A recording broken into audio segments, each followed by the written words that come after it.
สบายดีมื้อนี้ข้าพเจ้าจะมาสอนคำว่า it ให้ฟังเนาะ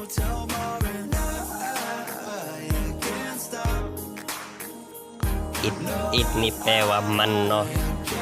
ซึ่งมันเป็นคำแทนนามเนาะแทน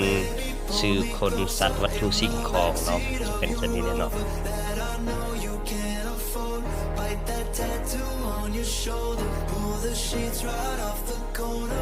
ตัวอย่าง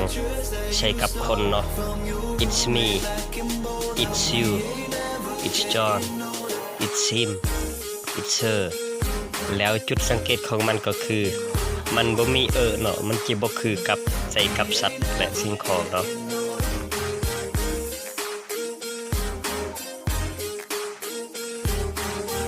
ตัวอย่างอันที่สองเราใช้กับสัตว์เนาะ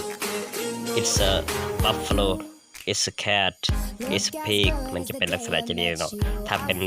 ตัวเดียวแล้วมันจะมีหรือว่าแอนเนาะดำหน้าของคำนามเนาะแล้วตัวอย่างตัวสุดท้ายเนาะ it's an ant มันจะเป็นลักษณะจะนี้เนาะ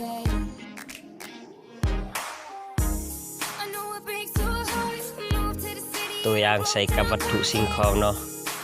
it's a table it's a hat it's a pair of shoes มันจะเป็นลักษณะจะนี้เลยเนาะมันจุดสังเกตก็คือมันจะมีนำหน้าของคำนามเนาะแล้วให้เรามาสังเกตว่าtable เนาะมันจะมีโต๊ะหน่วยเดียวเนาะแล้วก็hat มันจะเป็นหมวกใบเดียวแล้วก็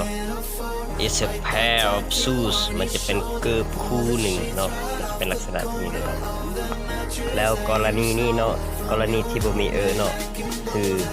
it is two bags it's four birds มันจะเป็นลักษณะจะเดียวกับมันบ่มีได้เนาะถ้ามันมี2อย่างขึ้นเมื่อหรือว่า2ตัวขึ้นเมื่อเขาจะบ่ใส่ได้เนาะมาฮอดนี่ก็หมดเพียงเท่านี้วิธีการใส่ it เข้าใน single sentences เนาะมันจะเป็นลักษณะจะเดียวเนาะเข้าใจ